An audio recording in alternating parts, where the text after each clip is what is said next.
Hello friends, how are you. तो कैसे हैं आप सब लोग। तो फ्रेंड्स देखिए, आज हम वेरी वेरी इम्पोर्टेंट टॉपिक पर बात करने वाले हैं। नाम है आर्टिफिशियल इंटेलिजेंस, कृत्रिम बुद्धिमत्ता। तो देखिए, इस वीडियो के अंदर हम जानेंगे कि एआई क्या होता है, ठीक है, एआई की परिभाषा और इसके उपयोग, एआई के लाभ और एआई की हानियाँ, इसके बारे में हम चर्चा करने वाले हैं। तो चलिए अपनी वीडियो को शुरू करते हैं। ठीक है फ्रेंड्स। तो देखिए, सबसे पहले बात करते हैं हम कृत्रिम बुद्धिमत्ता यानी कि आर्टिफिशियल इंटेलिजेंस। देखिए क्या होता है, एआई क्या होता है। कृत्रिम बुद्धिमत्ता यानी कि एआई कंप्यूटर विज्ञान की वह शाखा है जिसमें मशीनों को इस प्रकार बनाया जाता है कि वे मनुष्य की तरह सोच सकें, सीख सकें, निर्णय ले सकें और समस्याओं का समाधान कर सकें।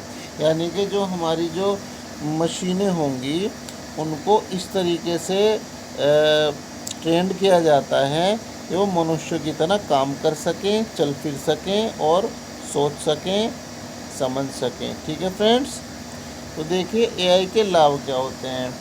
इसमें सबसे पहला लाभ होता है कार्य तेज़ी से होता है। ठीक है, एआई में जो होता है कार्य बहुत तेज़ी के साथ होता है, क्योंकि एक जो कंप्यूटर होता है वो मशीन की तरह काम करता है। ठीक है, समय और लागत की बचत होती है, इसमें समय बहुत कम लगता है। ठीक है फ्रेंड्स, और लागत की कॉस्ट भी बहुत कम लगती है, बचत होती है। गलतियाँ कम होती हैं, 24/7 कार्य कर सकते हैं। ठीक है, 24 घंटे हम उस पर आसानी से कार्य कर सकते हैं। वो क्योंकि एक मशीन होती है, मानव की तरह काम करती है, लेकिन वो थकती नहीं है।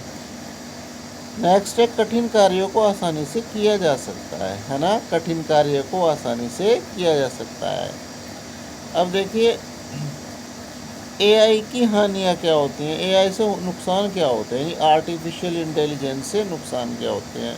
और रोज़गार पर प्रभाव पड़ता है ना। यानी कि अगर कोई वर्क है, चाहे एजुकेशन लाइन में हो, हॉस्पिटल यानी स्वास्थ्य विभाग में हो, तो उसको जो मिल करके अगर 2 आदमी करते हैं तो एआई उसको अकेला कर सकता है। ठीक है, अधिक लागत आती है और मानवीय भावनाओं को नहीं समझते। ये मानवीय भावनाओं को नहीं, क्योंकि थकता नहीं है। आपने देखा होगा मनुष्य जब कोई काम करता है, कंप्यूटर पे वर्क करता है तो थक जाता है, लेकिन कंप्यूटर कोई भी वर्क करने को थकता नहीं है। ना उसको भूख लगती है, ना उसको प्यास लगती है। ठीक है, तो मानवीय भावनाओं को नहीं समझता है। ठीक है, तकनीक पर निर्भरता बढ़ती है, इसमें तकनीक पर निर्भरता बढ़ती है। यानी कि अगर हम एआई का ज़्यादा यूज़ कर रहे हैं, एआई मशीन का ज़्यादा यूज़ कर रहे हैं, तो हम उसी पर डिपेंड हो जाते हैं कि मशीन कर लेगी, हमें ज़रूरत नहीं है। यानी कि हमारी सोचने समझने की क्षमता पर भी इसमें बहुत ज़्यादा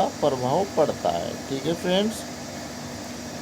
अब देखिए आसान शब्दों में अगर बात करें तो जो एआई होता है ना, हमारा एआई एक मशीन के रूप में काम करता है। वैसे आप कमेंट देते हैं, वो पूरा का पूरा वर्क अपने हिसाब से कर देता है। ठीक है, अब देखिए एआई के प्रमुख उपयोग क्या होते हैं एजुकेशन में, है ना। एजुकेशन लाइन में भी, स्कूल कॉलेजों में पेपर बनाना होता है ना। जैसे आपने देखा हो चैट जीपीटी पे पेपर बन जाता है एआई के थ्रू, है ना।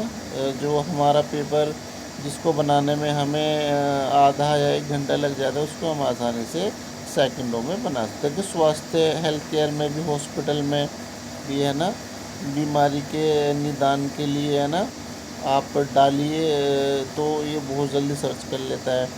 बैंकिंग में भी, है ना, बैंकों में भी रोबोटिक्स के रूप में आपने देखा हो, रोबोट्स के रूप में, है ना, वर्क तक करते हैं ना, कि किचन में काम भी कर सकते हैं, रोबोट्स बना देते हैं ना, कंप्यूटर के वो वर्क करते हैं।